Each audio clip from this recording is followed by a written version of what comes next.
Hola, soy Jack Perkins. Hoy en Biografía, desgraciadamente, violaremos el deseo del hombre del que hablaremos. Deseaba que nadie contara su vida hasta 100 años después de su muerte. Pero no pudimos esperar tanto. Es un famoso icono estadounidense, cuya vida estuvo envuelta en dramas tan ricos y diversos como las novelas que le merecieron el premio Nobel. Disfrute este especial de Biografía que lo llevará a las calles de la Bohemia, París, a las junglas de África y luego a un lugar aún más oscuro e intrigante, la mente de Ernest Hemingway. En 1950, el New York Times catalogó a Ernest Hemingway como el mejor escritor desde la muerte de Shakespeare. Dedicando su vida a la idea de escribir una frase real, Hemingway revolucionó la faz de la literatura.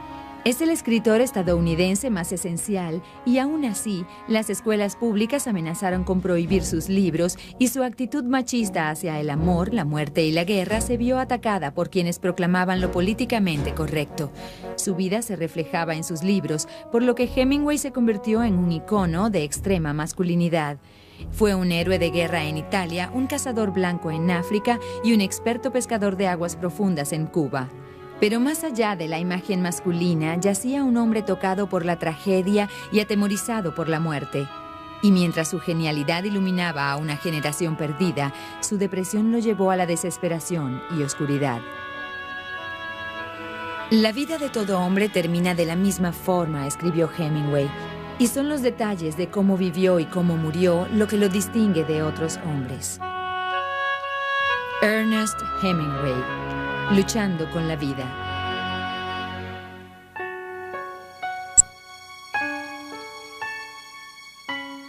From the day he was born until about age 6 at least, his mother dressed him like a girl and brought him up as the twin to his elder sister Marceline.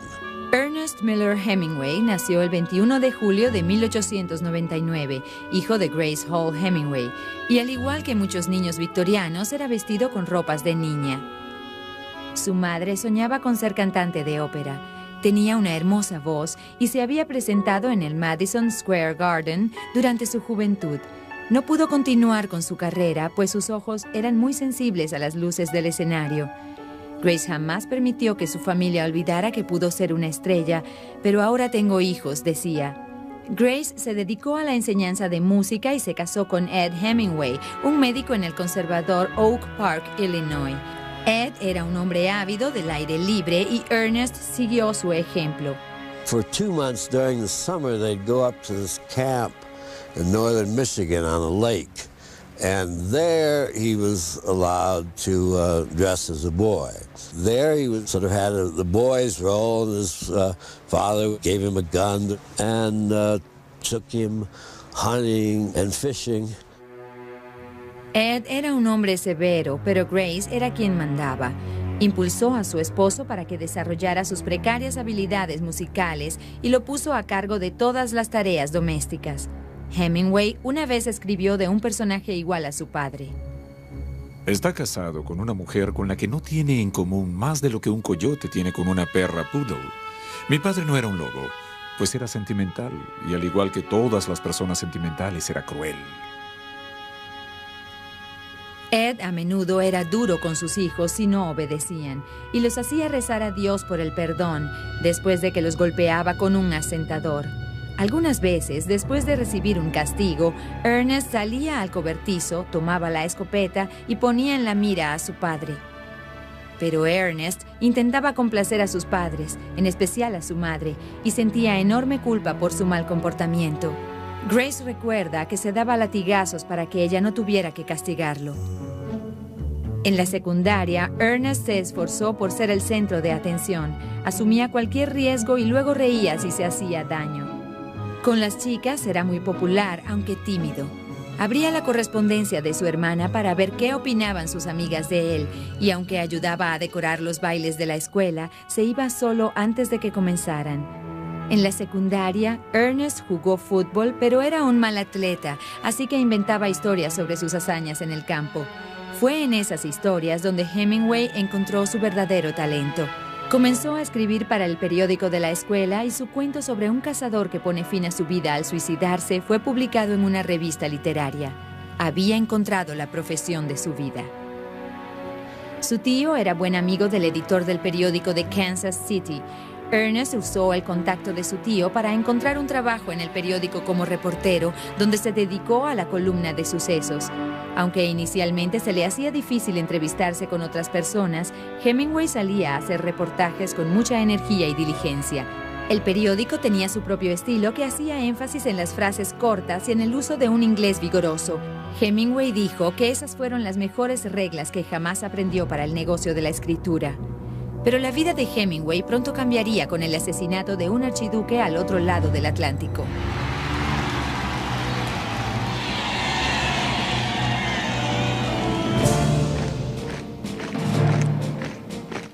En 1917, el comienzo de la guerra llamó a las armas a los jóvenes estadounidenses. Hemingway no estaba exento. Rechazado por el ejército debido a un defecto visual, Hemingway se presentó como voluntario para la división de la Cruz Roja en Italia. His real first introduction, of course, to the foreign world was during World War I, when he went to Italy. So much stuff is happening that you don't really get to absorb much of what's around you from a cultural point of view. But he nevertheless did get to spend enough time and build some friendships there that later on in his life became important. En Italia experimentó su primera sensación de libertad, tomando y celebrando con sus compañeros militares. Hemingway pronto se sintió deseoso de acción. Dijo a un amigo: "Me cansé. Aquí no hay más que paisajes, muchos de ellos. Saldré de esta sección de ambulancias para ver dónde está la guerra". Y pronto tendría ocasión de hacerlo. La noche del 8 de julio de 1918, los italianos fueron bombardeados por los austríacos a lo largo del río Piave. Hemingway estaba entregando raciones de chocolate y cigarrillos a los soldados italianos cuando una mortal explosión ocurrió en el frente. Un hombre murió y Hemingway sufrió una herida en la pierna. Dijo que su vida había salido de su cuerpo, de la misma forma en que se saca un pañuelo del bolsillo. Intenté respirar, pero no tenía aliento. Luego floté, pero en vez de continuar, sentí que me empujaban de vuelta. Respiré y regresé. Según la leyenda, Hemingway llevó a un soldado herido a salvo antes de caer y perder la conciencia. Había estado en el frente solo 6 días. Mientras se recuperaba en el Hospital de la Cruz Roja en Milán, el amor tocó a su puerta. Quedó prendado de Agnes Fan Koralski, enfermera voluntaria estadounidense que inspiró su historia de amor más famosa. Tenía un hermoso cabello y en ocasiones la contemplaba mientras se lo trenzaba a la luz que entraba por la puerta abierta. Y brillaba incluso en la noche, al igual que el agua brilla en ocasiones antes del alba. La intensidad de la guerra reforzó sus sentimientos por Agnes, quien se ocupó del apuesto héroe. Dijo a un amigo que había valido la pena resultar herido, pues la había conocido. Juntos exploraron el esplendor de Milán y durante los meses de su recuperación, Hemingway, de 19 años, se enamoró cada vez más de Agnes.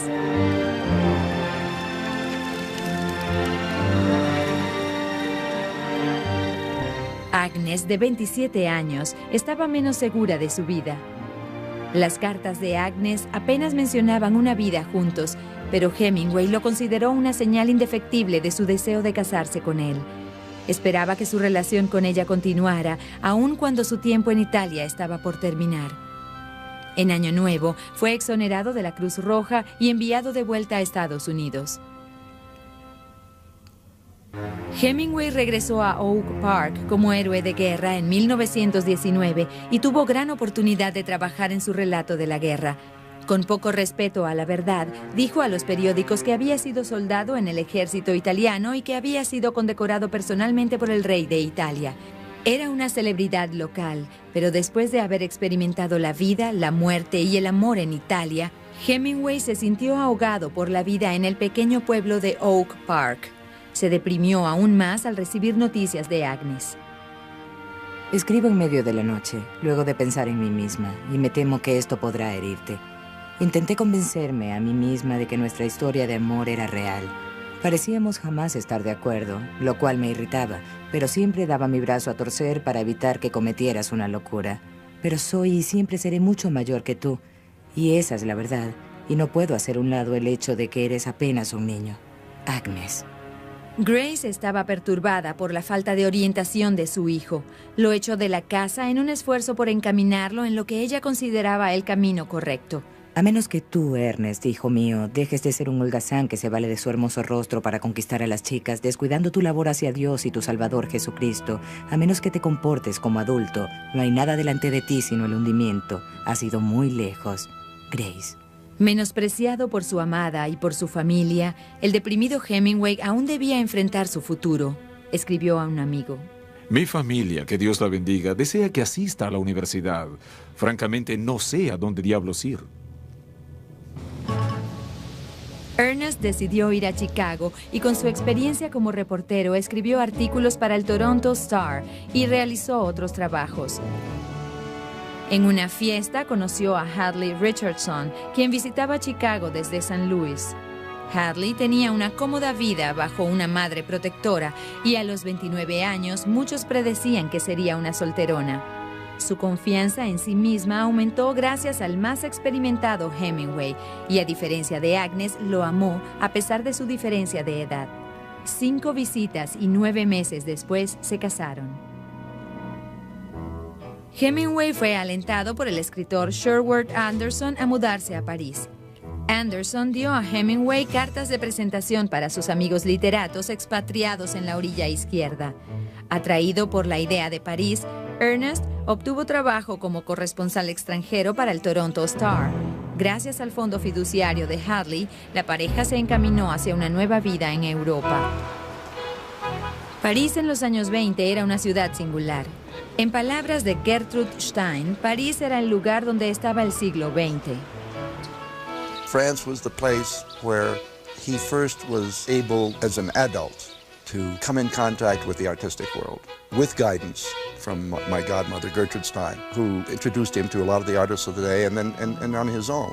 She helped him to visualize those things in art and really to sort of get a feeling for, I hate the word art appreciation, but that is essentially is it. But she did have an influence on his life, I think. Even editorially, I think she was the one who, in his early writing, said cogent things to him, like, Ernest, don't use the word very. And, Ernest, you don't need more than 4 words in that sentence. I mean, it was her influence, really, that got into that kind of succinct, spare style that became the Hemingway style. Stein tenía una relación de años con Alice Toklas, y aunque Hemingway se sentía incómodo con la homosexualidad, mantuvo una amistad profesional con Gertrude. Ella tenía su propia opinión sobre el estilo de vida de Hemingway, que consistía principalmente en beber en los clubes nocturnos de París. Decía de Hemingway y de los expatriados: eso es lo que son, eso es lo que todos ustedes son. Ustedes que estuvieron en la guerra son una generación perdida. Cuando Hemingway se mudó a París, Stein fue una persona clave en el desarrollo de Hemingway como artista y como escritor. Hombre dedicado, estudiaría arte en el Louvre, sintiendo que podía traducir en palabras la simplicidad de pintores como Cézanne. Escribió con devoción de artista en los cafés de París y, al igual que los reporteros de Kansas City, intentó plasmar la esencia de la idea por escrito. Solía pararme a mirar las calles de París y me decía: no te preocupes, has escrito antes y lo harás ahora. Lo único que debes hacer es escribir una frase auténtica. Escribe la frase más auténtica que conozcas. He created stories using things that he'd heard, seen, stories he'd been told by others, things that he'd actually seen himself. But it was the way that he put them together, the rhythms that he learned, the sort of special skills that he developed, which became a style which has now been said to have been the sort of first great original style of the early 20th century. En París, el corazón del mundo literario lo constituía el grupo shakespeariano de Sylvia Beaches, la dirección oficial de Hemingway en París. Se hizo amigo de sus compañeros expatriados y solicitaba su ayuda en los círculos literarios de esta ciudad. Sintió la frustración de luchar contra amigos y contemporáneos como Scott Fitzgerald, quien también intentaba dejar su huella en la literatura. Aun cuando admiraba a los demás escritores, Hemingway era muy competitivo en su escritura y dedicaba toda su energía a su trabajo. Muy a menudo, Hadley ocupaba un segundo lugar.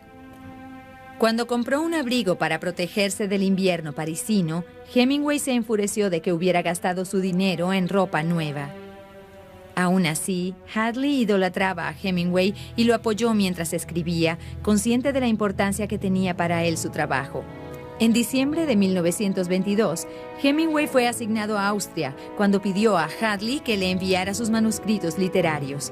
Hadley decidió visitarlo de sorpresa, llevando consigo todos sus escritos. Durante el viaje en tren perdió todos los manuscritos. Ernest posteriormente lo recordaría en París era una fiesta. Jamás he visto a nadie herido por algo distinto a la muerte o al sufrimiento insoportable como a Hadley cuando me contó de la pérdida. Lloró y no dejó de decirme cuán terrible era, a pesar de que le decía que sin importar de qué se tratara, no tenía importancia, pues encontraríamos una solución. Y finalmente me lo dijo. Estaba seguro de que no había traído consigo las copias.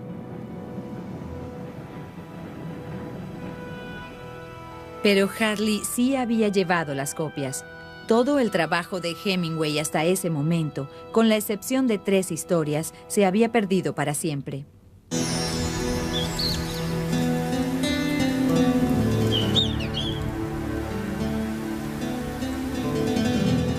En 1923, Hemingway tomó un descanso de su trabajo en París y viajó a España. Era el comienzo de un romance eterno con los españoles y su cultura. I know he really loved Spain. He loved Spain because in Spain, the people, no matter what their politics, something like that, are very straight. Their approach to life is direct.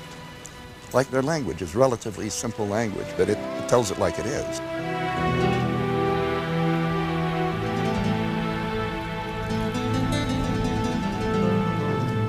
En España, Hemingway conoció las corridas de toros.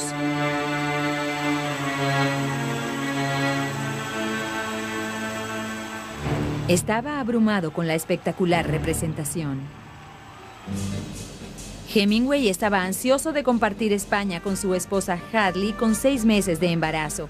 La pareja aceptó la sugerencia de Gertrude Stein y fue para Pamplona al Festival de San Fermín. Al llegar a Pamplona, la ciudad estaba llena de vida con la emoción del festival.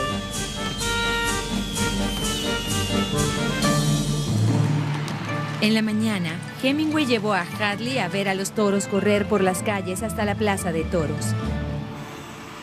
Hemingway la llevó a ver su nueva pasión, la corrida de toros, donde ella cerró los ojos para escapar de la brutalidad y enfocar su mirada en la ropa que tejía para su bebé. Aún así estaba fascinada con el torero Nicanor Veguita. Ambos acordaron que de tener un varón le pondrían ese nombre. 3 meses después nació John Hadley Nicanor. My best moments with my father were the sense of joy of being with him in Paris in the cafes. And he'd be talking to people or writing, and I'd be sipping my grenadine, which was a heavy drink I was allowed to have. And I know I was quoted someplace as having said, "La vie est belle avec papa." You know, life is good with papa.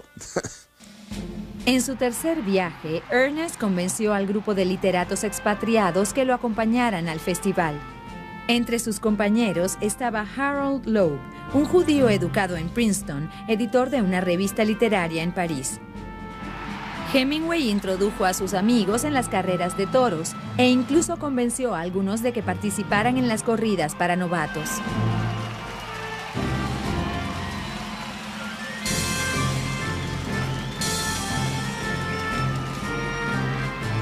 Hemingway se presentó en la arena de toros, pero fue superado por Harold Loeb, quien tomó a un toro por los cuernos y fue llevado con gracia a través de la arena. La rivalidad entre ambos continuó esta vez por Lady Duff Tristan, una hermosa aristócrata inglesa que viajaba con los expatriados. Hemingway se enfureció al saber que Lady Duff había dormido con Loeb, y en un café en Pamplona las tensiones hicieron erupción. Durante una discusión, cuando Loeb buscó el apoyo de Duff, Hemingway lo llamó bastardo, pues se refugiaba en las mujeres, lo cual casi inició una pelea. Ernest posteriormente se disculpó con Harold, pero sus amigos se alejaron por su errático comportamiento. Un compañero, Don Stewart, atribuyó el carácter de Hemingway a su ascenso en los círculos literarios.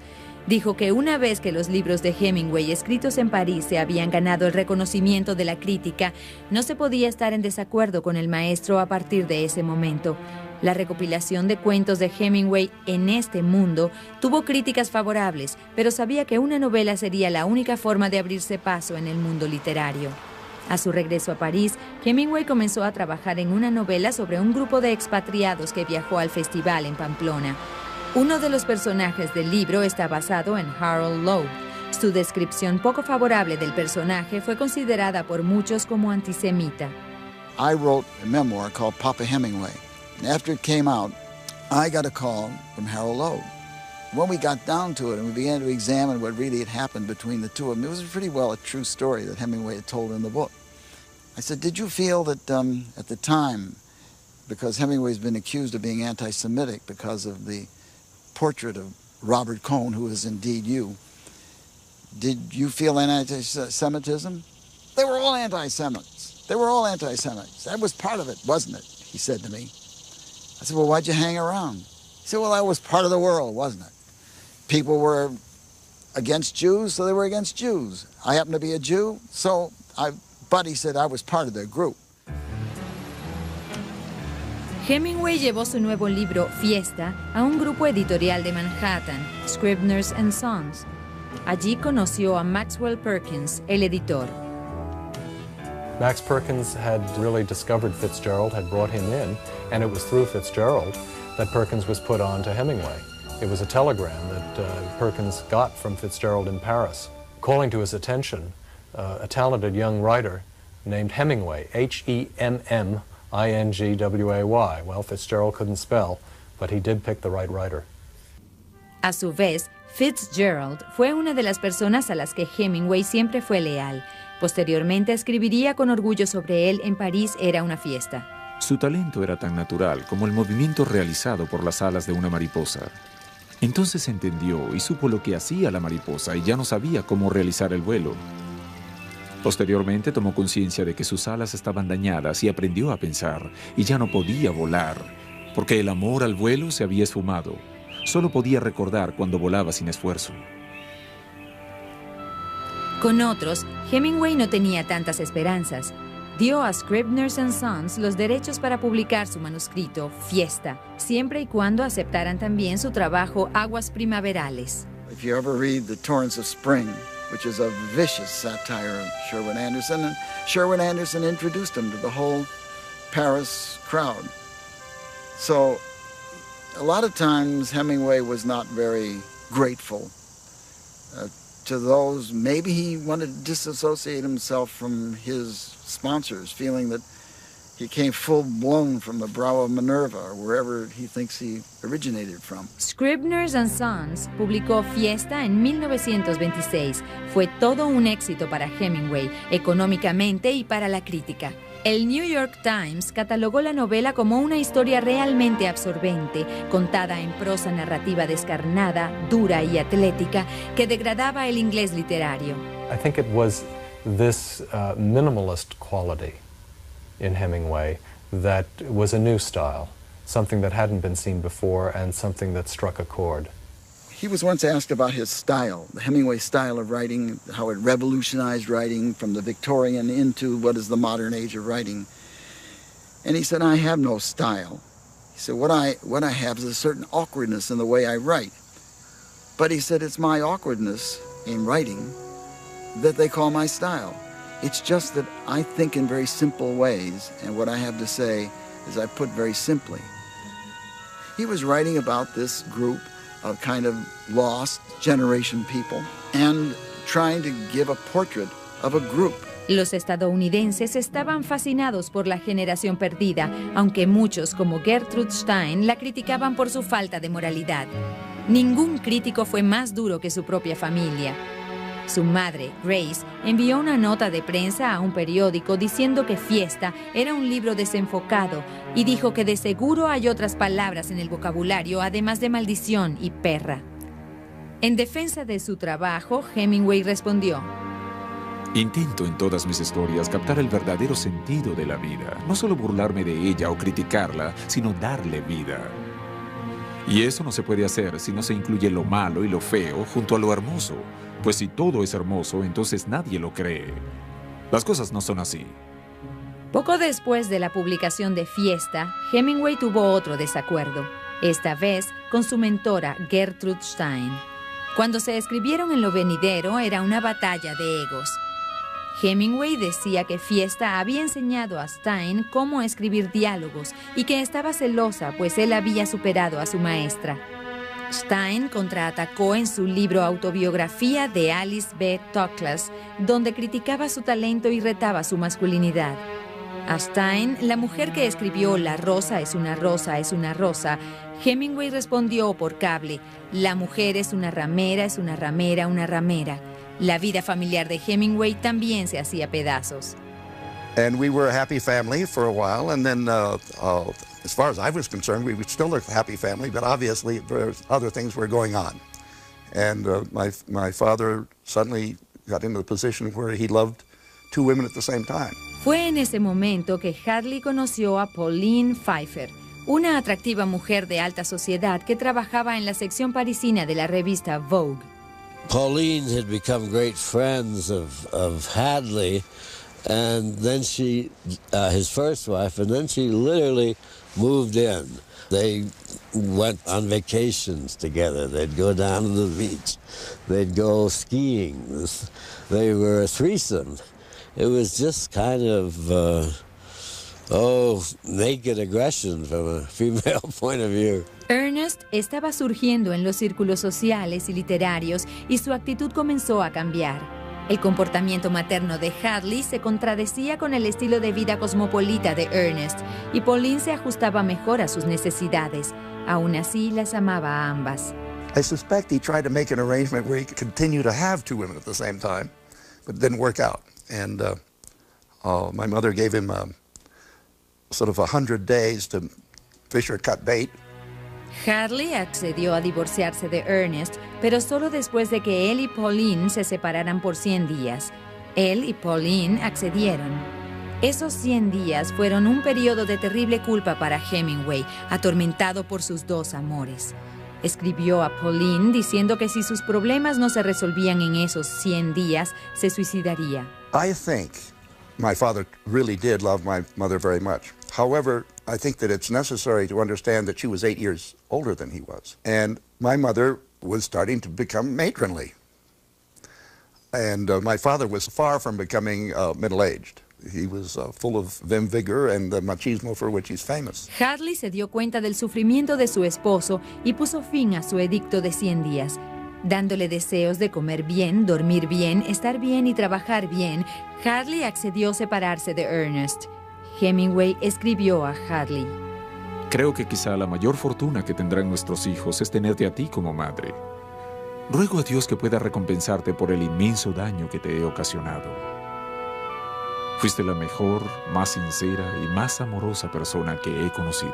She and Papa were very much in love, and I think in many ways, from his point of view, it was unfortunate that he fell in love with another woman, my mother.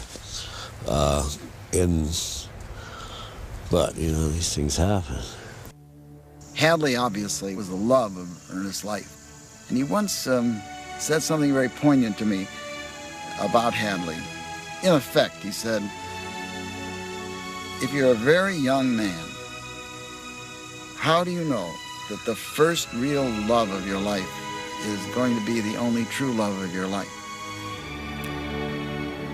Cuando vi a mi esposa llegar y bajarse del tren en la estación, hubiera querido morir antes de amar a alguien que no fuera ella.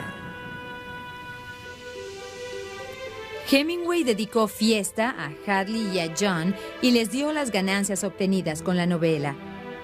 Esperanzado por su nueva vida con Pauline, Hemingway pronto dejaría París a sus espaldas.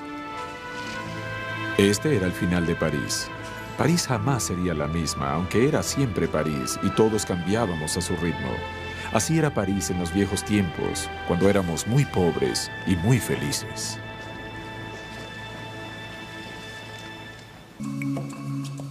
Extrañando Estados Unidos, Hemingway y Pauline dejaron París en 1928 rumbo a la isla de Cayo Hueso en Florida. Hemingway se sentía atraído por el clima templado y la pesca en Cayo Hueso. Pronto descubrió el bar Sloppy Joe's. Sus amigos de Cayo Hueso eran aventureros del mar, muy distintos a los artistas de la orilla izquierda.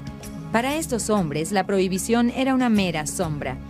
Hemingway y el dueño del bar, Joe Russell, pasaban sus días pescando en las costas y las noches bebiendo ron cubano en el Sloppy Joe's. Hemingway había encontrado su paraíso. I think that my father's happiest times were on his boat, chasing marlin. Apasionado por el deporte en el que finalmente era un campeón, construyó su propio bote, Pilar. En 1935 pescó el pez espada jamás atrapado hasta el momento en el Atlántico y ganó toda competencia de pesca organizada en Cayo Hueso, La Habana y Bimini. En una competencia en Bimini, los organizadores estaban tan molestos de que ganara el premio que Hemingway les dio la oportunidad de ganarlo de vuelta siempre y cuando duraran 3 rounds en un ring. Hemingway se quedó con los $200. Era un as del mundo deportivo, pero la pesca venía después de la escritura. Se despertaba a las 5 de la mañana y escribía ininterrumpidamente hasta mediodía. When Ernest wrote, it was a religious experience. It was a passion, but it was also a commitment. I don't know if he enjoyed writing, but I know he was driven. Writing for him was really more important than anything else. Su primera novela en Cayo Hueso fue Adiós a las armas, inspirada en su romance con Agnes durante la guerra y su servicio en Italia. Fue publicada en 1929 y fue un éxito inmediato. El mundo conoció el código de Hemingway de gracia bajo presión. El New York Sun afirmó: en profundidad, alcance y drama, Adiós a las armas es el mejor trabajo que Hemingway ha hecho hasta ahora. Su novela también fue un gran éxito comercial, y eso, con la riqueza de Pauline, permitía a los Hemingway vivir cómodamente en Cayo Hueso. Sin embargo, la influencia de Pauline sobre Ernest era más que financiera. Era una católica devota y para poder casarse con Ernest, él debía convertirse al catolicismo. But he did tell me something amusing about that marriage. He said they'd had this wonderful, intimate relationship prior to their getting married. And then they get married, and Ernest goes impotent. Pauline, who was a devout Catholic, said to Ernest, who was a devout nothing, "None of your other things have worked. Why don't you go down and pray? See if that'll work." So he said, sheepishly, he went down and he found a little side altar. He said he felt like a damn fool on his knees praying, "God, restore my potency." But he went back and Pauline was in bed. He got in bed and he said, "We made love like we invented it." And he said, and that's when I decided I'd become a Catholic. It was obvious that it was something which he didn't believe in. He said once, it's like having the solace of a glass of whiskey on a cold day, something like that. He said once, he said, but I don't really believe in it. Mientras escribía Adiós a las armas, Hemingway sufrió un duro golpe. Su padre Ed se había suicidado. Mientras Ernest crecía, Ed tenía cambios de temperamento irracionales y, al igual que Grace, se alejó de su familia debido a sus fuertes dolores de cabeza. Era paranoico con quienes le rodeaban, cerrando a llave las gavetas de su estudio en su propia casa. Además, estaba obsesionado con sus problemas financieros. La mañana del 6 de diciembre de 1928, un dolor en el pie izquierdo llevó a Ed Hemingway a tener una amarga visión de su futuro. Well, you start with my grandfather. He was a doctor. One day he felt some pain in his foot, and he knew he had diabetes, so he thought he was developing gangrene, and this would lead to inevitable amputation. So you can say that he was somewhat pessimistic in his outlook about the grand design. Hemingway siempre guardó resentimiento contra su madre, Grace, y sentía que su personalidad dominante provocaría que su pobre padre abandonado se disparara. A la luz de la muerte de su padre, Hemingway reflexionó sobre su mortalidad. En una carta a la madre de Pauline, escribió: "Quizá yo tenga el mismo final." Unfortunately, there is a long history, both, even on my mother's side of the family. One of my mother's uncles was a suicide. One of my father's sisters was a suicide. His brother was a suicide. His father was a suicide. My brothers and I are determined to find out how long a Hemingway can live.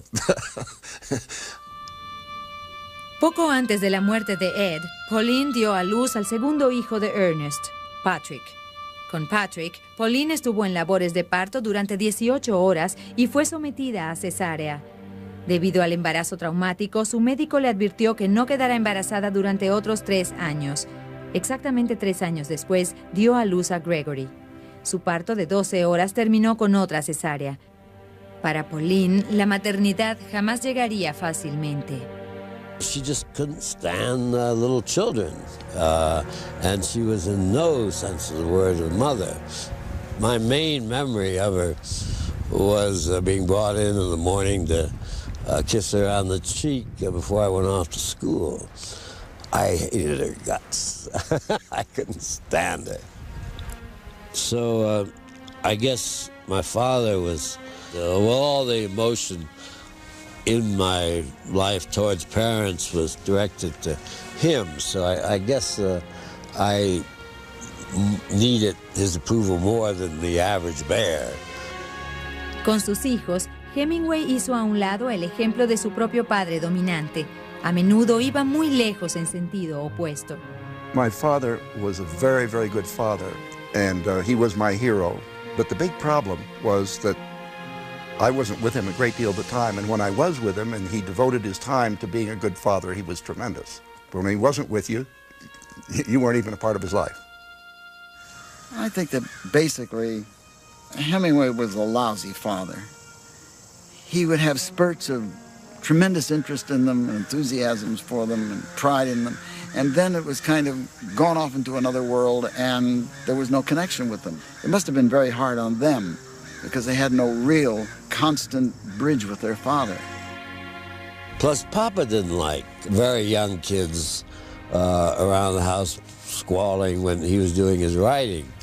One of my earliest memories was of him yelling down from this little house that he wrote in Key West, "Will you please stop making that noise? I'm trying to write." He was spooky as hell if you didn't, you just wouldn't cross him, put it that way. All of us got to be top dog in some department or other. I mean, I was the top fishing dog, Gregory was the top hunting dog, Patrick was the most learned one, and so none of us were ever sort of excluded from praise. And, I suppose there always is rivalry, but in my case, at least, it was never conscious. You naturally incorporated his standards, which were extremely high and extremely hard to live up to. So as long as you were doing well and satisfying this inner need to do well, it was great being a son, but you felt failure much more acutely, I'd say. I wanted him to love me, to love me, yeah. En 1932, Hemingway publicó su segundo trabajo en Cayo Hueso, Muerte en la tarde, una novela que exploraba su actitud ante la muerte. He referred to death as that great whore, and wrote a poem, actually, I think called The Great Whore Death. Now sleeps he with that old whore Death, who yesterday denied her thrice. I think that he felt that the way people faced it was very important. I don't think he feared death. I think he thought that one's approach to dealing with it was what was important, not death itself. Muerte en la tarde era el tributo de Hemingway a las corridas de toros. Hemingway often referred to and admired the graceful gesture in the face of death. And in the bullfight, he had an opportunity to contemplate that. I mean, I think in Death in the Afternoon, he says now that the wars were over, the only place that you could contemplate death was in the bull ring. I think one of the most beautiful things that was ever written about a bullfighter is a passage in Death in the Afternoon where El Gallo, being the first matador in history to admit fear in the ring, a very great matador, he said, you know the sin that it would be to ruffle the feathers on a hawk's neck if they could never be replaced? He said, that would be the sin it would be for a bull to kill El Gallo. I mean, it's beautiful. Para Hemingway, los matadores eran héroes vivientes, y al igual que El Gallo, buscó un reto que pusiera a prueba su propia gracia bajo presión. En 1933 halló ese reto en un safari de caza en África. La llanura del Serengeti asombró a Hemingway. Escribió que ningún libro que hubiera leído le daba una idea de su belleza. Su safari en África fue interrumpido cuando Hemingway sufrió de un severo caso de disentería. Sufrió terribles dolores durante 2 días antes de que un avión pudiera llevarlo a un hospital en Nairobi. Durante el vuelo, el enfermo Hemingway vio el monte Kilimanjaro, lo cual inspiró su cuento corto más famoso, Las nieves del Kilimanjaro. Después de su recuperación, Hemingway volvió a la cacería bajo la guía del cazador blanco Philip Percival. Some of the people whom he admired the most were professional hunters, white hunters. The story of Snows of Kilimanjaro and Short Happy Life of Francis Macomber, both of those really, you get to idolize the white hunter. Para Hemingway, Percival era un consumado cazador profesional. Sus modales eran refinados y era persistente en la búsqueda de juegos peligrosos. Hemingway escuchaba las historias de Percival y sus clientes y de cómo se transformaban de cobardes a valerosos, enfrentados al peligro. Las historias de cambios dramáticos inspiraron el cuento corto de Hemingway, La vida corta y feliz de Francis Macomber, donde este pierde todo miedo después de matar a un búfalo salvaje. Creo que nunca más volví a sentir miedo, dijo Macomber a Wilson.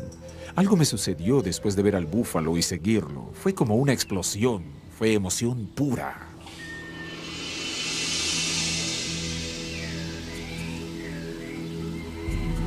Durante su primer viaje al Serengeti, Hemingway mató cerca de 30 animales, incluyendo 3 leones, y reunió las experiencias de su cacería para su trabajo posterior. En 1935 fue publicado el libro Las verdes colinas de África, su relato personal de la cacería mayor. En la novela, Pauline es retratada como la leal esposa y compañera de Hemingway. Sin embargo, un año después, Hemingway la presentó como la esposa manipuladora en las nieves del Kilimanjaro. Su relación se había deteriorado. El doctor había dicho a Pauline que un tercer embarazo sería en extremo peligroso debido a sus anteriores partos. Pero Pauline era una católica devota y no creía en el control de la natalidad. Sus relaciones sexuales con Hemingway terminaron. But Pauline and he, I think, had a kind of a not very emotional relationship. I think he respected her and he had some good times. I think their backgrounds were dissimilar. But I think he enjoyed the young years of the sons that they bore together. She was crazy about him. It was during a period of his life when it was easy to be crazy about him. He was at the height of his powers. He was an extremely handsome guy then. Wonderful wit, very concerned about everyone around him. He was a great guy then, but he also, like most guys, liked more than one woman. So even after he married my mother, he'd go over fishing to Havana to continue his affair with this really beautiful girl, Jane Mason.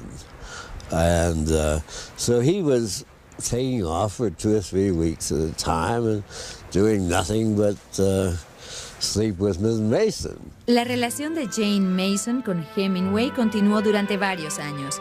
Ella era joven, divertida y, más importante, llenaba el vacío dejado por Pauline. Jane era emocionalmente inestable y durante su relación rompió su espalda en un intento de suicidio desde su balcón en un segundo piso. Hemingway decía que era la chica que había caído por él, literalmente. Mother wasn't stupid, so this was the sort of the beginning of the end of their marriage. Started as early as 1931, and they didn't get a divorce, of course, until 1940. But then, after Mrs. Mason, after the period of fishing in Havana and everything, he met Martha Gellhorn in Sloppy Joe's. Pocos meses después de romper su relación con Jane Mason, en verano de 1936, Hemingway conoció a Martha Gellhorn, una hermosa novelista y periodista. Tal como lo hizo Pauline casi una década antes con Hadley, Martha prácticamente se mudó con los Hemingway. Decía que se sentía atada a la casa de Cayo Hueso. Gellhorn era una escritora seria y, al igual que Hemingway, tenía brío para la aventura. Juntos, como periodistas, decidieron irse a España para cubrir la Guerra Civil Española. Hemingway era corresponsal para el periódico norteamericano Alianza, pero sus actividades personales respecto a la guerra estaban lejos de las de un observador.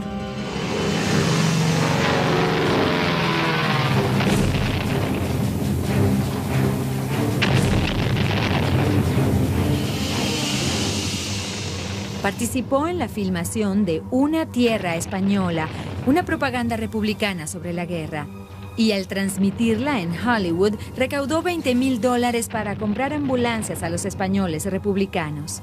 He stayed out of Spain for a long time because of the fact that he'd, deliberately taken sides during the Spanish Civil War, and figured that even if he wasn't named as such, he was a persona non grata. Su estadía en España le daría las bases para ¿Por quién doblan las campanas?, la sombría descripción de Hemingway de la Guerra Civil Española. En una de las escenas más inquietantes de la novela, Hemingway describe un incidente brutal tomado de una masacre ocurrida en el pueblo de Ronda. 3 hombres caminaron hacia Faustino y lo acorralaron. Lo sostuvieron mientras caminaban y él tapaba sus ojos con sus manos. Pero debió mirar entre sus dedos, pues al llegar a la cima del risco se resistió, se lanzó al piso aferrándose a la grama. Estaba en el borde y allí lo golpearon y lanzaron. Sus gritos y llantos se escuchaban mientras caía.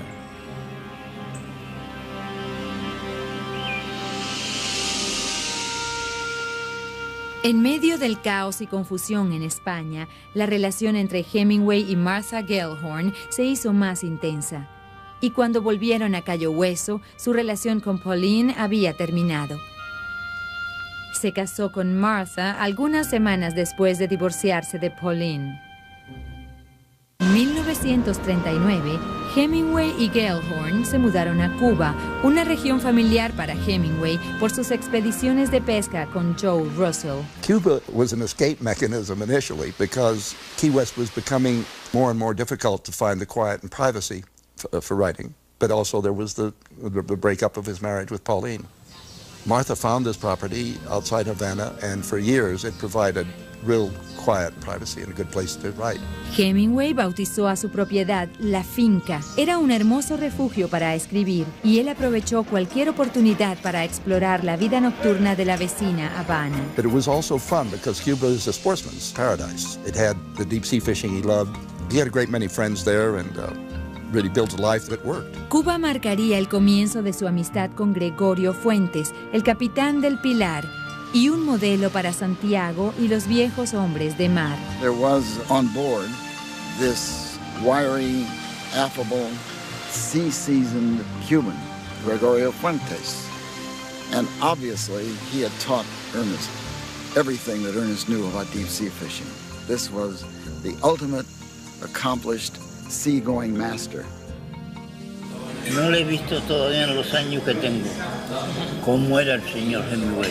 Nunca. I think that a good deal of Fuentes went into The Old Man and Old Man and the Sea. That attitude the old man has was Fuentes' attitude toward life. He was loyal to him. They had a very loving relationship, and yet he was always deferential to him. And that's really the qualities that went into Old Man and the Sea. Durante la temporada de huracanes en Cuba, Hemingway salió de La Habana hacia el oeste de Estados Unidos, donde descubrió Sun Valley en Idaho. Las montañas le recordaban España y en Sun Valley Hemingway disfrutaba de la caza y pesca que tanto amaba en su infancia. Al igual que su padre hiciera con él, Hemingway presentó a sus hijos el mundo exterior. He enjoyed teaching others the things that he loved, all the outdoor things. He was sort of a natural-born teacher. There are marvelous photographs of those early years of Hemingway with Patrick, Hemingway with Gregory, teaching them to shoot. I think that at times he was trying to emulate what his father had done for him, giving him his first gun. That kind of relationship is what I think he wanted to have with his son, but he never did. In the fall, we'd drive a field of corn that had pretty much been picked, and all the pheasants would be running ahead, and right at the last minute, they all burst out, and we'd stop at this place called Timmerman's, and all have a beer there, and it was a real family, real family. En Sun Valley, Hemingway pasó algún tiempo con su buen amigo Gary Cooper, a quien había conocido durante el rodaje de Por quién doblan las campanas. Papa thought Coop was just as honest and straightforward and handsome and nice as he was in his roles, and Coop was overawed by Papa's intellect. They were very, very close. If he was your friend, if he was your mentor, if he was somebody who was interested in you, he was totally immersed in you. And he would really care about trying to discuss with you if you had a problem, how to solve it. He was always extending himself for you. He was a wonderful companion by and large. He just was so much fun. Ernest was dedicated to the proposition that each day should be rewarding in some way. And if he made you part of his plans, you had the most exhilarating experiences of your life. Hemingway comenzó a tener el estilo de vida de una celebridad y junto a Gary Cooper se volvió buen amigo de Marlene Dietrich, a quien cariñosamente llamaba Repollo Agrio. En Sun Valley recibió a Errol Flynn, Jane Russell e Ingrid Bergman y tomaba daiquiri con Spencer Tracy y los Duques de Windsor en el bar La Floridita en La Habana. Floridita was central to his being in Havana, and those nights of that Havana were Hemingway nights.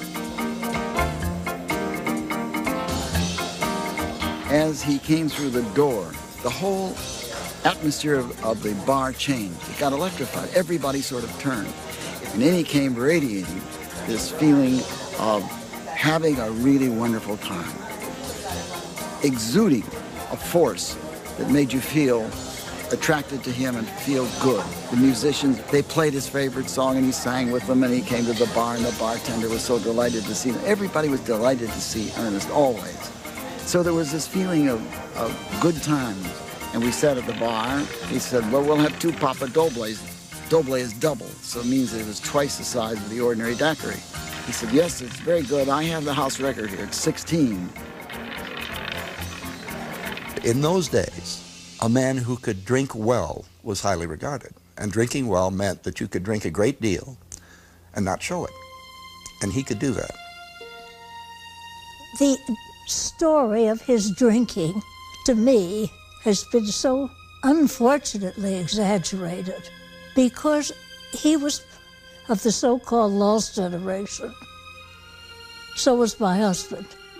They drank, and I mean they drank. And so did I.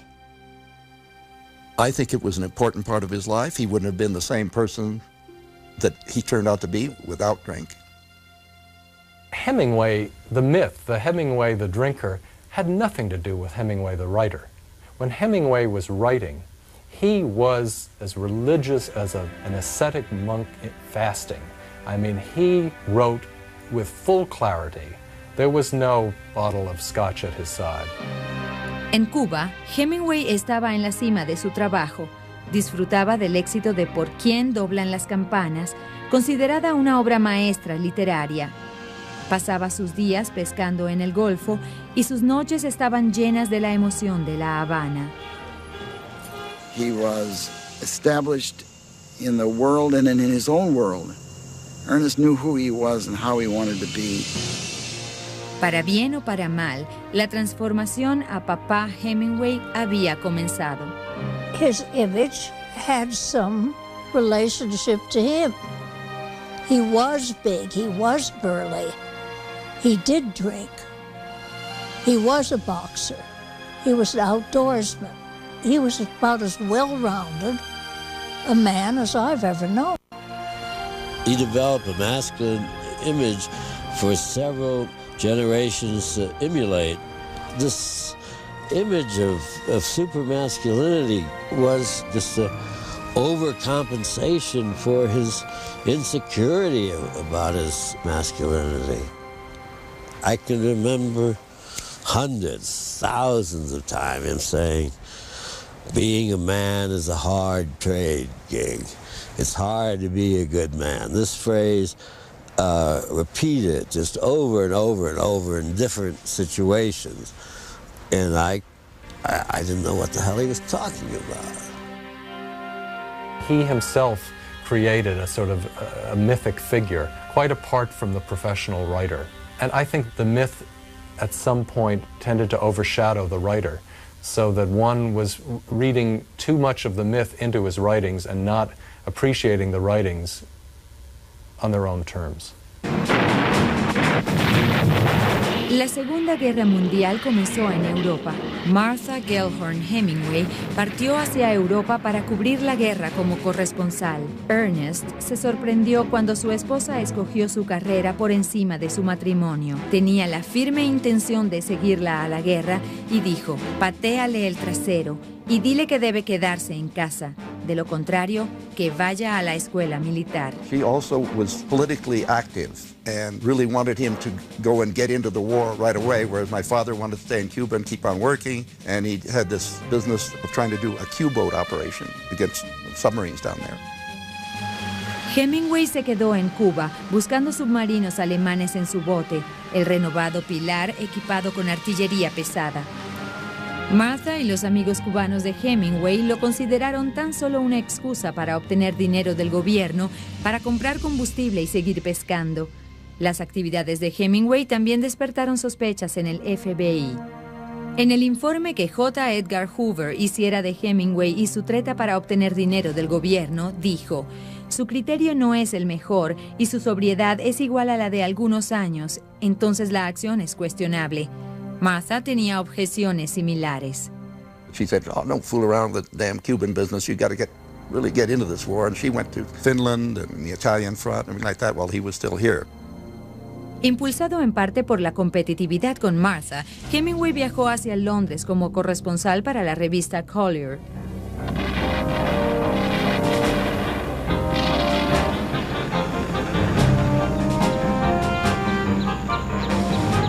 La Segunda Guerra Mundial dio ocasión a Hemingway de mostrar su experiencia previa en batalla.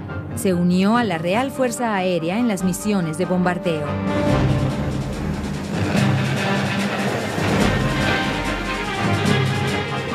Y siguió a la 4ª División de Infantería a través de Normandía en busca de acción.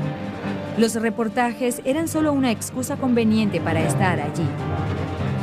Las actividades de Hemingway en la Segunda Guerra se hicieron legendarias, cargadas de emoción y quizá de tanta verdad como fantasía. En una ocasión, Hemingway lanzó una granada en un sótano donde se decía que las tropas de la SS estaban ocultas. Aunque jamás supo si había realmente soldados nazi allí, se jactó de haber matado a cientos de ellos.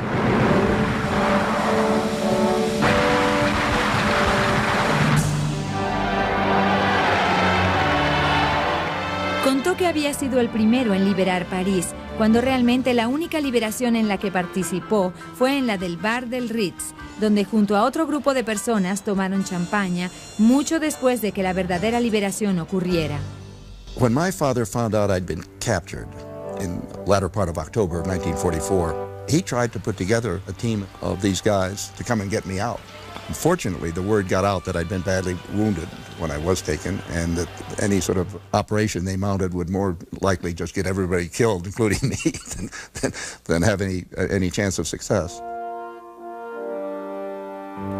Las infames hazañas de Hemingway también fueron percibidas por los militares estadounidenses.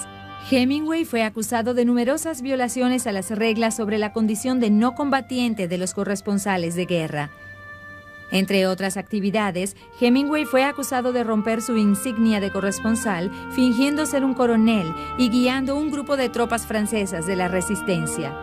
Sus compañeros periodistas también dijeron que Hemingway tenía su tienda privada llena de granadas antitanques, minas, pequeñas armas y bazucas alemanas. Bajo juramento, Hemingway declaró que si alguno de los hombres se dirigía a él con un título militar, era solo una señal de afecto.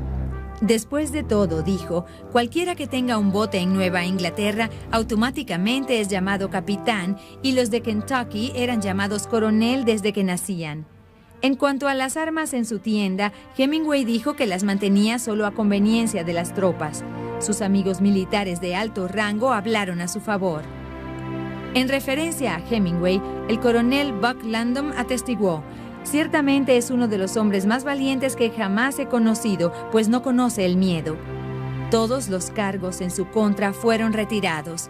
Posteriormente, Hemingway recibió la Estrella de Bronce por su valentía como corresponsal de guerra. La guerra también significaría el final de la relación entre Martha Gellhorn y Hemingway.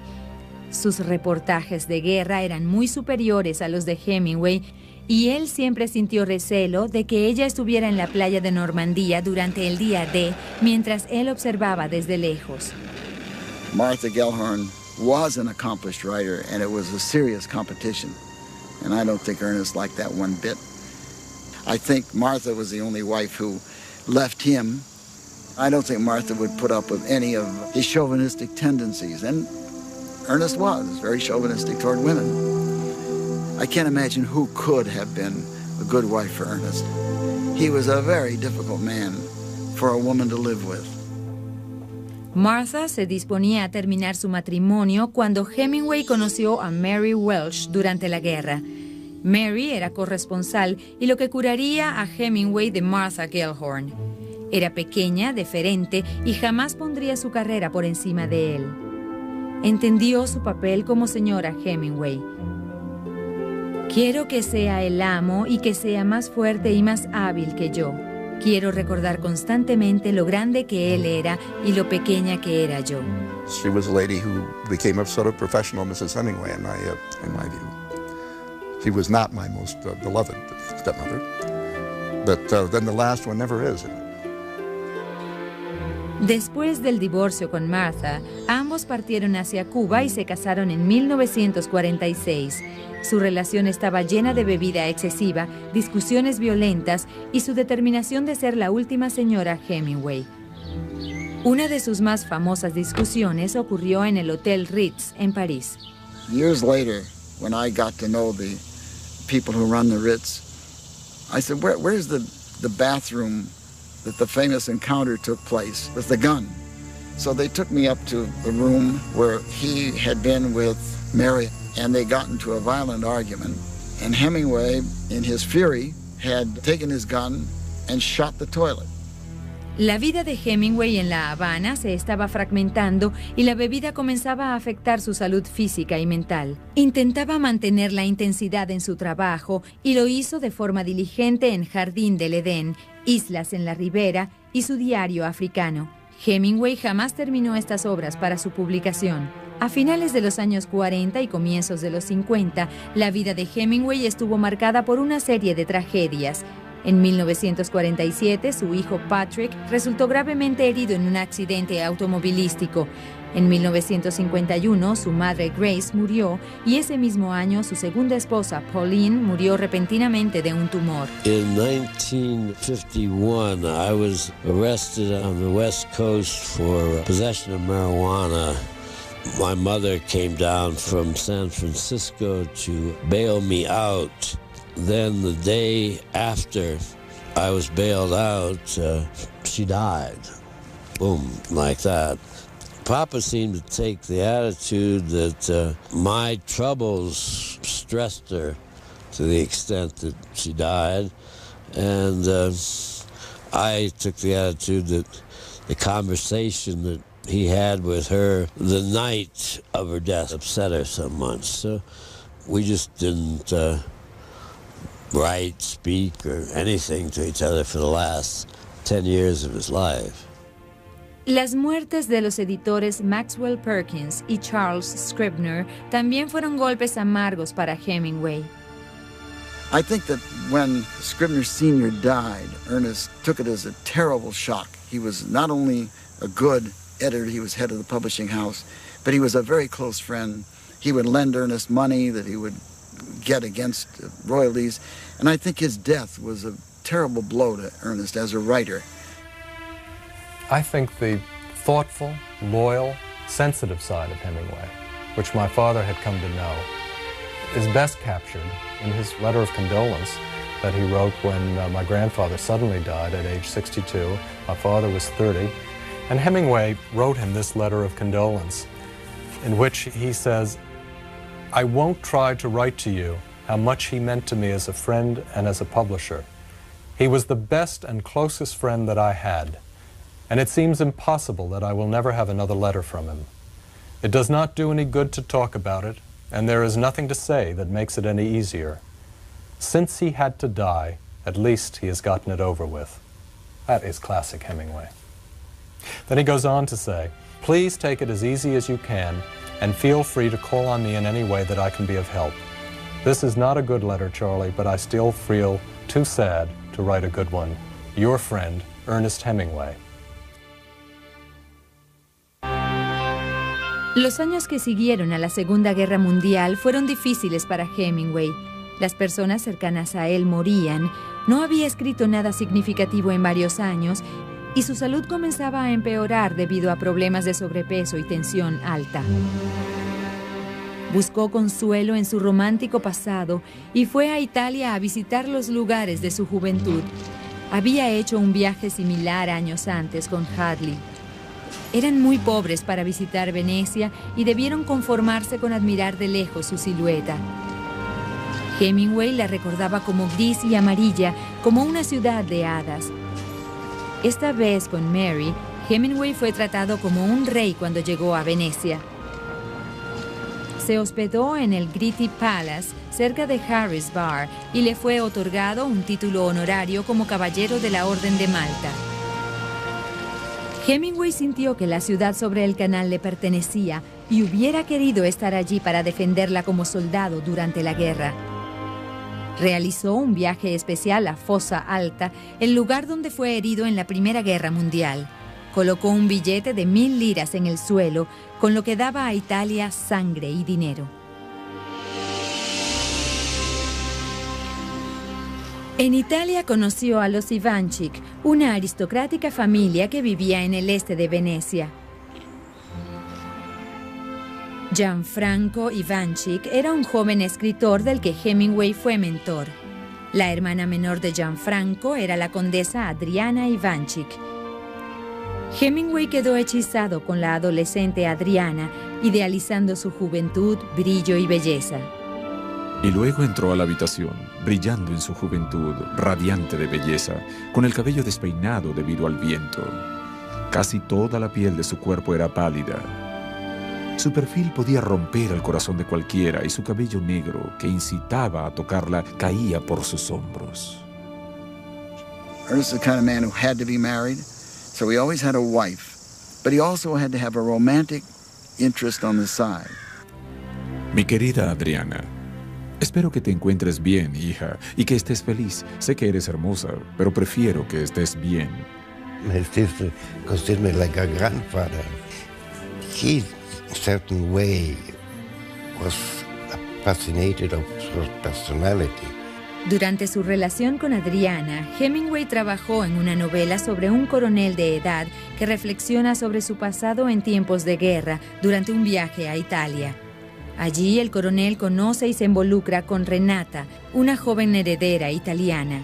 Hemingway tenía enorme fe en su nueva novela y dijo a su editor, Charles Scribner, que si la novela no era buena, entonces podría colgarlo por el cuello hasta morir. El trabajo artístico de Adriana fue presentado en la cubierta de la novela Al otro lado del río y entre los árboles. E.B. White, del New Yorker, sintió que el título más apropiado era Al otro lado de la calle y entre las rejas. It was, by all the critics' estimation, an inferior work. And until that time, I don't think Ernest had ever had a bad review. Not only were the reviews bad, but they were quite vicious. And many of the critics said that at that point, Hemingway had become a parody of himself, that he could no longer write in a way that would intrigue and entertain the people who had come to expect a certain level of literature from him. Después de su publicación, Adriana negó haber tenido alguna vez relaciones sexuales con Hemingway. Aún así, ella y su madre hicieron un viaje para visitar a Hemingway a Cuba, donde los reporteros aguardaban ansiosos para ver a la joven obsesión de Hemingway. Adriana y su madre regresaron a Italia avergonzadas. I saw him in Cuba soon after that, and he was very, very deeply hurt by the critics. But he said, I'll tell you something. He said, the time to prove what you're made of is not when you're at the top of your form, but when you've been knocked on your ass and you have to get up off the canvas. So he said, the time has come for counterattack. Hemingway contraatacó con su determinación típica. Comenzó a trabajar en una nueva novela basada en una historia que había escuchado en 1935 sobre un pescador cubano que había luchado contra un pez espada durante 4 días y 4 noches solo para perderlo contra los tiburones. Terminó la novela en tan solo 8 semanas. El viejo y el mar sería conocido por muchos como el trabajo definitorio de la carrera de Hemingway. La novela era un reflejo de su vida, combinada con su pasión por la pesca en alta mar y su profundo afecto por el capitán Gregorio Fuentes. Es un gran pez y debo convencerlo de que luche. No puedo mostrarle su fuerza ni de lo que sería capaz si huye. Si yo fuera él, dejaría todo e iría por algo seguro. Pero gracias a Dios, ellos no son tan inteligentes como quienes los matamos, aunque son más nobles y más capaces. I know that he was absolutely shocked by the reception of The Old Man and the Sea. And yet, you referred to it as this sort of magical thing that happened, that sort of captured the world imagination. And then I understood what he meant by you got up off the canvas. And I don't think there was anybody in the critical world after that, in their criticism of his work, that had anything negative to say about Old Man and the Sea. So he had reclaimed his position. It was like a champ who had lost his title and he comes back in a rematch and proves that he is the champ. El viejo y el mar, por el cual ganó un premio Pulitzer en 1953, fue quizás el cenit de la carrera de Hemingway como escritor. De El viejo y el mar escribió: es lo mejor que he podido escribir en toda mi vida. Es un epílogo de toda mi escritura y de lo que he aprendido o tratado de aprender mientras escribí o intenté vivir. En 1953, Hemingway y Mary viajaron a África en un safari fotográfico para la revista Look. Mientras aún estaba en África, en 1954, Hemingway sufrió 2 accidentes aéreos. Los periódicos publicaron su muerte en el segundo. He was a changed man after the second plane crash in Africa. He injured his head when he butted open the door of a flaming plane and permitted himself, his wife, and the pilot to live. Aunque se salvó del accidente, la caída produjo a Hemingway hemorragias internas, quemaduras de primer grado, ruptura de hígado, riñón y fractura de cráneo. Después de su accidente, Hemingway, físicamente débil, regresó a Cuba. En medio de su recuperación, Hemingway recibió el premio que tanto había ansiado durante toda su carrera como escritor. Le fue otorgado el Premio Nobel de Literatura.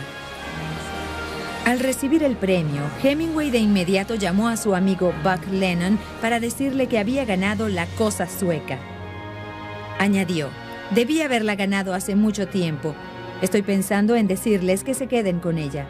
Hemingway no pudo haber estado más contento. Receiving the Nobel Prize was considered the crowning achievement of an entire career. I mean, it would be like being canonized within your lifetime, which of course cannot happen. But for a writer, it can almost happen. And I think the closest is to be the recipient of the Nobel Prize. Estaba muy enfermo y herido para recibir el premio en persona, así que grabó un mensaje para el jurado para expresar su agradecimiento. Writing at its best is a lonely life. He grows in public stature as he sheds his loneliness, and often his work deteriorates. For he does his work alone, and if he is a good enough writer, he must face eternity, or the lack of it, each day. El primer mensaje de Hemingway para el premio Nobel contaba una historia más oscura. Nada consuela a un escritor además de su trabajo, excepto el suicidio.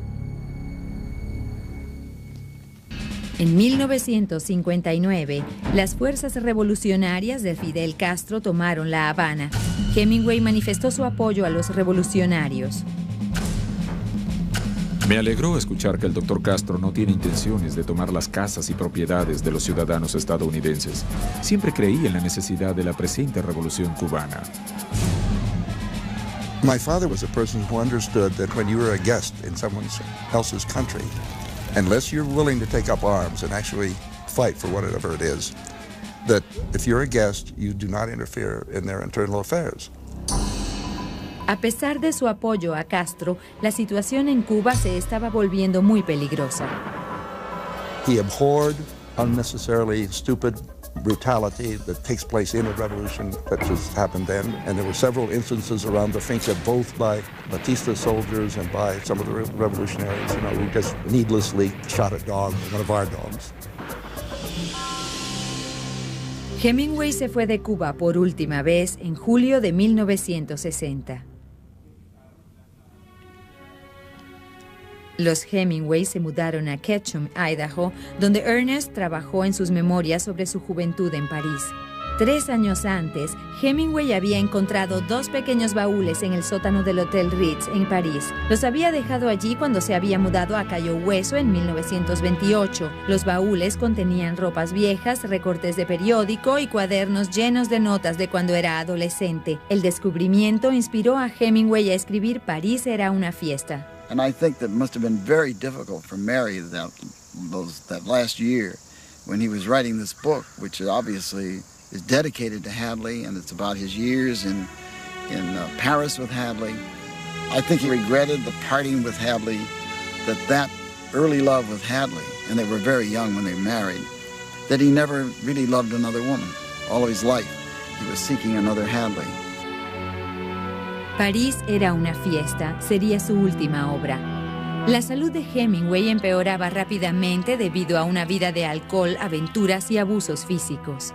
Hasta entonces, los accidentes eran solo una faceta en la aventurera vida de Hemingway. Entre las heridas más graves, Hemingway se disparó en el pie mientras pescaba un tiburón, fue mordido mientras jugaba con un león y resultó gravemente herido cuando un tragaluz cayó sobre su cabeza. Sobrevivió a la malaria, el anthrax, la neumonía, la disentería y el cáncer de la piel. Hemingway tenía un halo de indestructibilidad. Pero después de su segundo accidente en África, los males comenzaron a achacarlo. Contrajo hepatitis, anemia y diabetes. Su tensión era en extremo alta y su salud mental se veía afectada por la depresión. Ignoró la orden del médico de dejar de beber y continuó con su hábito de tomar 1/4 de galón de whisky al día. Su alcoholismo aceleró su caída. To see him at the top of that form and then to have endured the rather precipitous decline of the last couple of years into a kind of madness at the end was a very painful process. The last year of his life, he was thoroughly convinced that the FBI was trying to do something about investigating his taxes. We were in Ketchum, and as we went by the local bank, there was a light on inside, and he says, "Look at that, they're running down my account now." I said, "Ernest, they're not. That's a cleaning woman you can see." And then he turned on me and said, "Now don't you get in with them. Don't you start to minimize this. I know." Su esposa Mary sufría un declive similar. She became a total alcoholic. She simply destroyed herself. I just felt I had to tell her what she was doing to herself. And she sat and listened. And I thought, well, at last I'm getting through on this subject. She really is listening to me. And she walked into the kitchen, and I heard her open the icebox door. She came and she stood in the doorway with a full bottle of Tanqueray.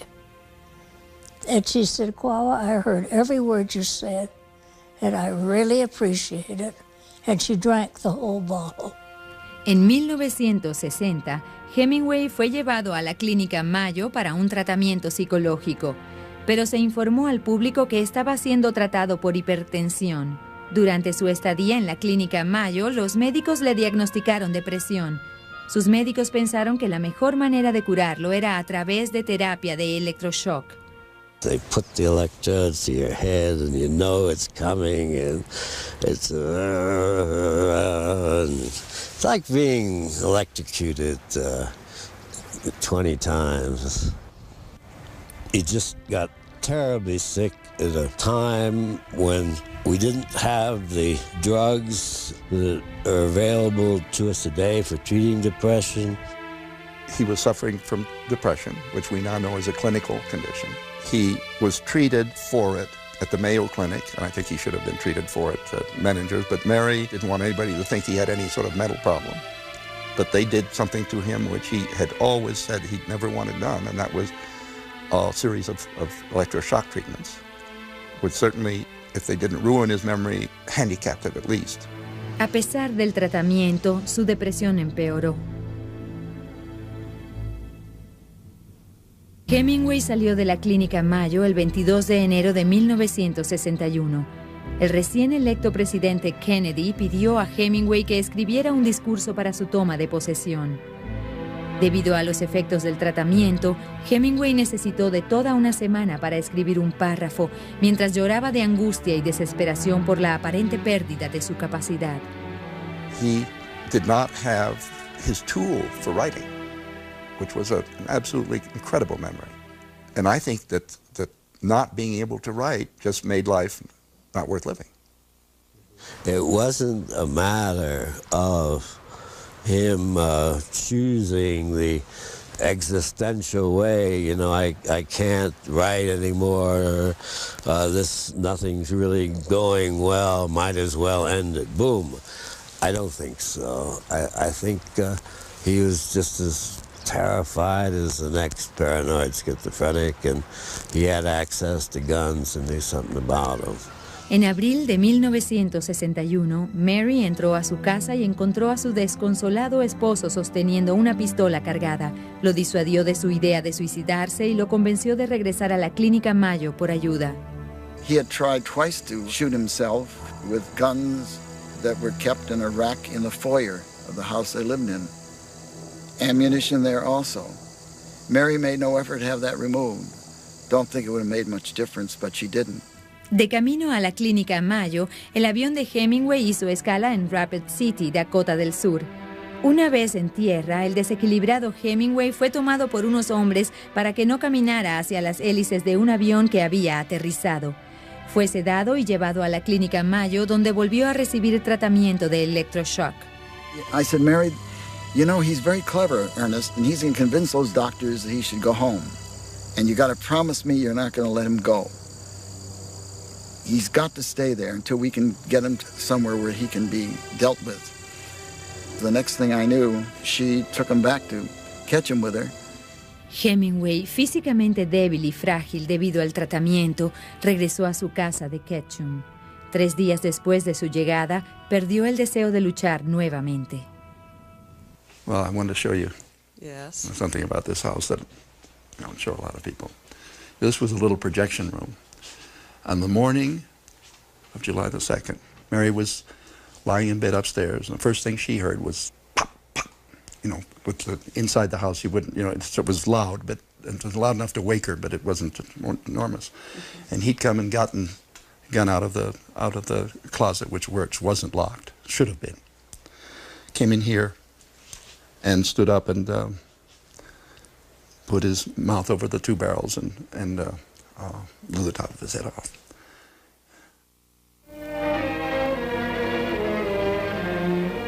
Death finally touches Ernest Hemingway, seen here after one of his many near escapes, a plane crash in Africa.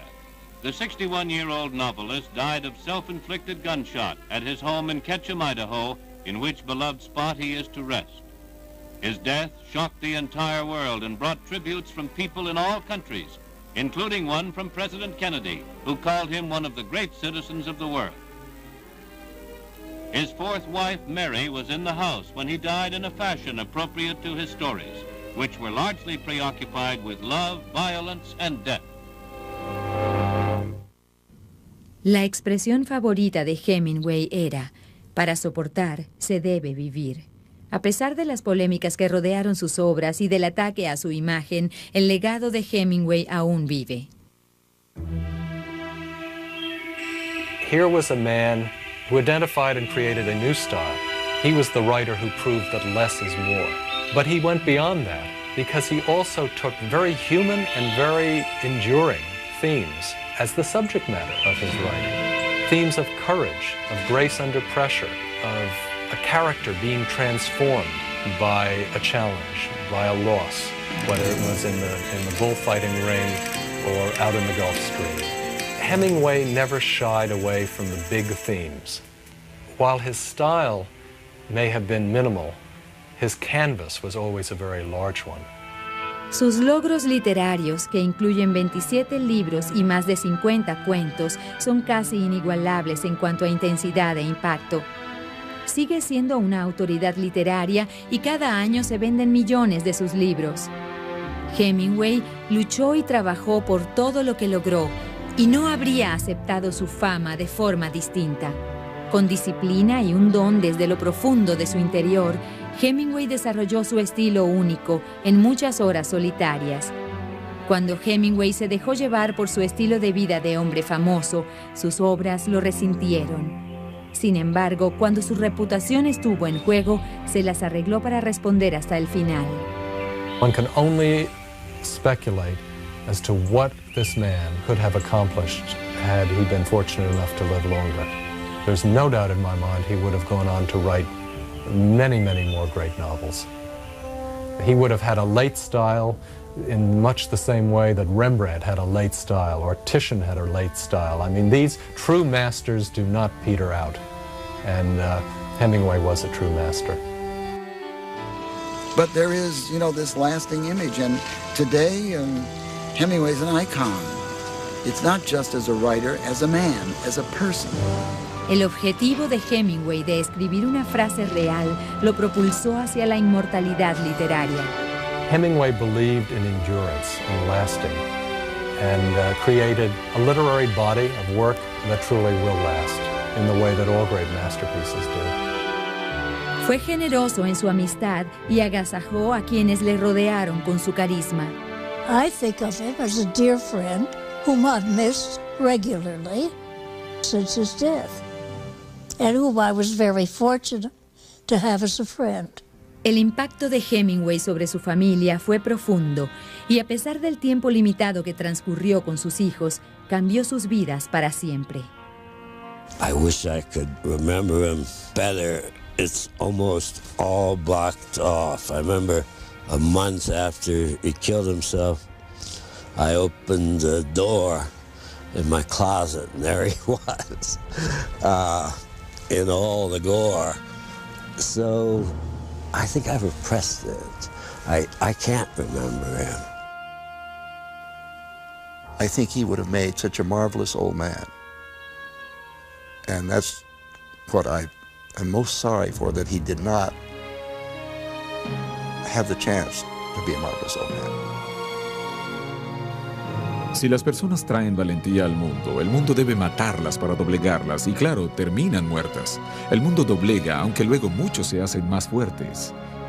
Pero aquellos a quienes no doblega deben morir, y mueren los muy buenos, los muy gentiles y los muy valientes, sin discriminación. Su vida fue tan explosiva y furiosa como esos toros españoles, y su muerte igual de violenta. Pero cuando hay un logro existe un premio para nosotros. Un trabajo que contiene las mejores obras modernas en idioma inglés. Para Biografía, soy Jack Perkins. Hasta la próxima.